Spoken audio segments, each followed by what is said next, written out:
أعوذ بالله من الشيطان الرجيم بسم الله الرحمن الرحيم بسم الله الرحمن الرحيم Ассаламу алейкум ва рахматуллахи ва баракатуху. Именем Аллаха, Всемилостивого и Всемилосердного.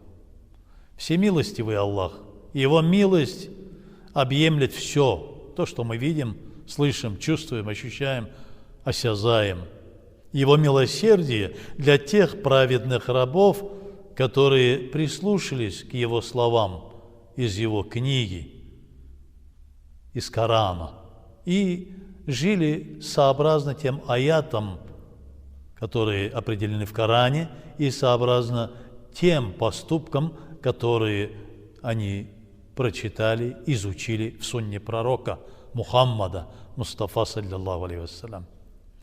Человек изначально, Адам, наш праотец, он наместник Аллаха на земле, в этом мире, и говорит от имени Аллаха, и доносит для всех остальных живых существ те слова и увещевания, и приказы Аллаха, потому что Коран ниспослан Мухаммаду, саллаллаху алейхи вассалям. До этого божественная книга Инджиль была ниспослана Иисе, алейхиссалям. До этого Забур Дауду, алейхиссалям. До этого Таурат Муса, алейхиссалям. До этого свитки Ибрахиму, алейхиссалям, Идрису, алейхиссалям, Шису, алейхиссалям и Адаму, алейхиссалям.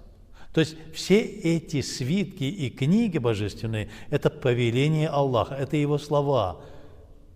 Их читает только потомство Адама, то есть люди, и доносят. Из-за этого в Коране Аллах Субхану ва Тааля говорит ангелам: «Я создаю теперь наместника, сотворю его». «Ва идh қала раббука лиль малаикати инни джа'илун фил арди халифа». Я создаю наместника, который будет говорить моими словами, увещевать и жить сообразно тому, что прочитал или услышал. И все остальные должны тоже подчиняться тем повелениям Аллаха, которые они услышали и узнали. Конечно, мы не знаем жизнь животных или растений, или минералов, но мы знаем, что наряду, наравне с нами есть другое пространство, есть другие существа, которые тоже, как и мы, существуют, но сотворены из другого материала, из огня, называемые джинны. «Вама халактуль джинна валь инс илля лиягбудун», говорит Аллах Субхану ва Тааля. «Я создал и джиннов, и людей для того, чтобы они были моими рабами». Из-за этого, когда Мухаммад, саллаллаху алейхи вассалям, читал Коран, некая группа джиннов услышала чтение Корана и, разговаривая между собой, восклицали: «Какое же прекрасное слово Всевышнего мы услышали! Называется Коран, ниспослан пророку Мухаммаду, саллаллаху алейхи вассалям.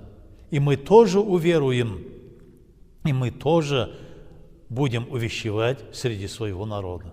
И они пришли и присягнули, еще некая группа пришла и присягнула пророку Мухаммаду, саллаллаху алейхи вассалям, и приняли ислам и стали увещевать среди своего народа.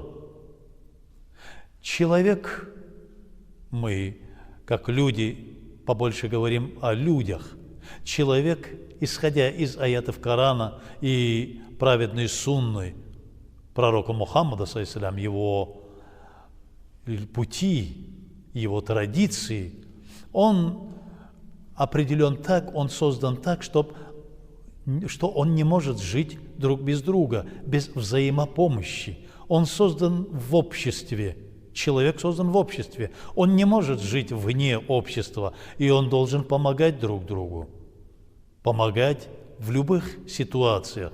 Когда настигает какого-то человека трудность, он должен спешить, помочь. Об этом говорится в Коране, об этом говорит Мухаммад, саллаллаху алейхи вассалям. Это проповедовали его благородные халифы, хуляфай ар-рашидун. Это проповедуют, это предлагают, это проживают те друзья Аллаха, которые называемые аулия, гуляма, те ученые, те знающие люди, которые читают, видят и стараются построить свою жизнь сообразно аятам Корана и традиции сунни пророка Мухаммада, саллиллаху алейхи вассалям. Рамазан – один из таких месяцев, один из таких временных отрезков, где мы можем в полную силу проявить то, что вменено нам в обязанность – взаимопомощь, помогать друг другу. В таких сложных ситуациях, когда человек вынужден оставаться дома и не может ходить, не может выходить, не может найти себе пропитание, это те люди, которые по тем или физическим недостаткам не могут жить полноценной жизнью. Некоторые лежат, некоторые могут просто сидеть, некоторые ходят кое-как. Мы должны поспешить к ним на помощь. Есть другая категория, которая тоже не может найти себе пропитание. Это сироты.